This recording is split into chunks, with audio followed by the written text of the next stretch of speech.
Part 7 of the History of Final Fantasy. In case you were wondering, this is an 8-part series, so we're nearing the home stretch. Today we'll be talking about games that are related to Final Fantasy in some way, but are not Final Fantasy games. Firstly, I'll talk about games that have Final Fantasy characters in them, and secondly, I'll talk about games that at one point or another carried the name Final Fantasy, but are not part of the series. Before I get to that, though, there's one game, and I use the term loosely, that I had a hard time fitting into this. I couldn't decide whether to call it a spin-off or a related game, and eventually I just decided it didn't really matter. It's not either, so I'll just mention it here with that disclaimer. Final Fantasy VII Snowboarding is exactly what it sounds like. Actually, it's much less cool than it sounds like. It's just Cloud snowboarding down a hill, essentially a minigame that was in Final Fantasy VII that got a separate release on Japanese mobile phones. It's barely worth mentioning, but for the sake of completion, there it is. The first game to have a Final Fantasy character cameo in it was Secret of Evermore for the Super NES. It was developed by Square's American branch, the only game they ever developed and was never released in Japan. Its gameplay is somewhat similar to Secret of Mana, and I'll be talking about that in a little bit, but it's unrelated to that series. It's about a boy and his mutant dog or some nonsense, and is usually considered to be really, really bad, though there are some people who like it.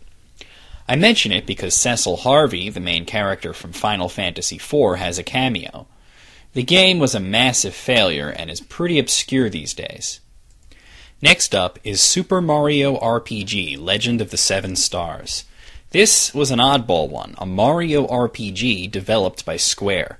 I guess they wanted to get people who knew the genre. Anyway, there is a hidden boss in the game, Culex, that is often considered a cameo, though he's not actually from any Final Fantasy game and is instead meant to represent the Final Fantasy series in general.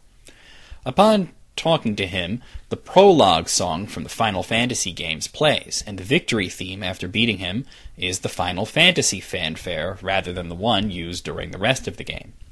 Culex is also accompanied by various elemental crystals, a common theme in Final Fantasy.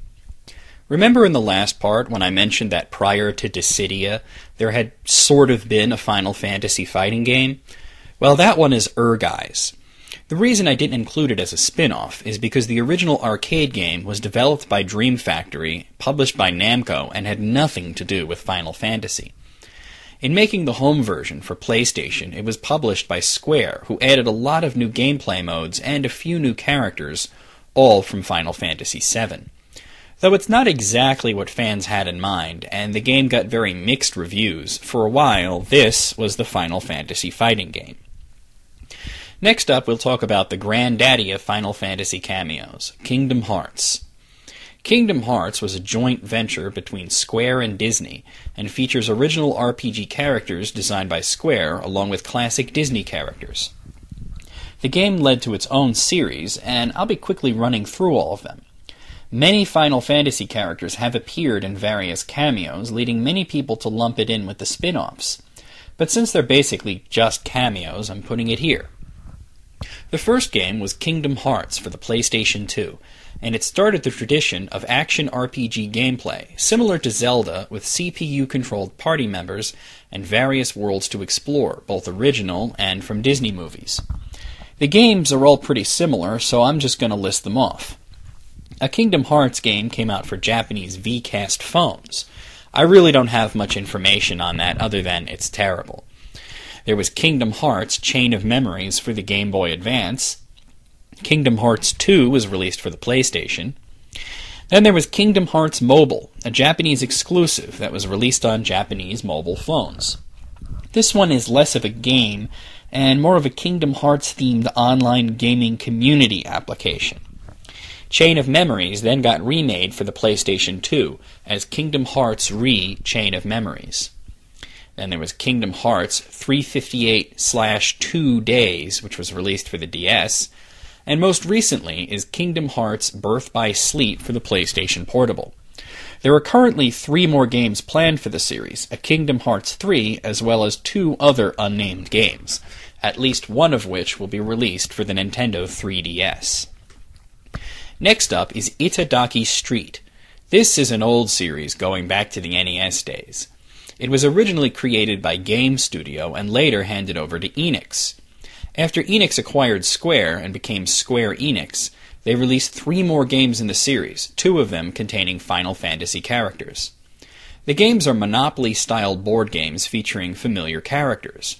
None of the Itadaki Street games have ever been localized. Dragon Quest and Final Fantasy in Itadaki Street Special for the PlayStation 2 is the first one I'll talk about.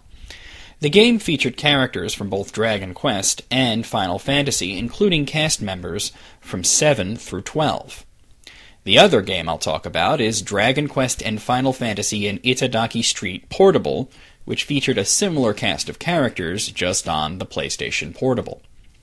The last Itadaki Street game from Square Enix, Itadaki Street DS, does not have any Final Fantasy characters, however, and instead mixes Dragon Quest characters with Mario characters.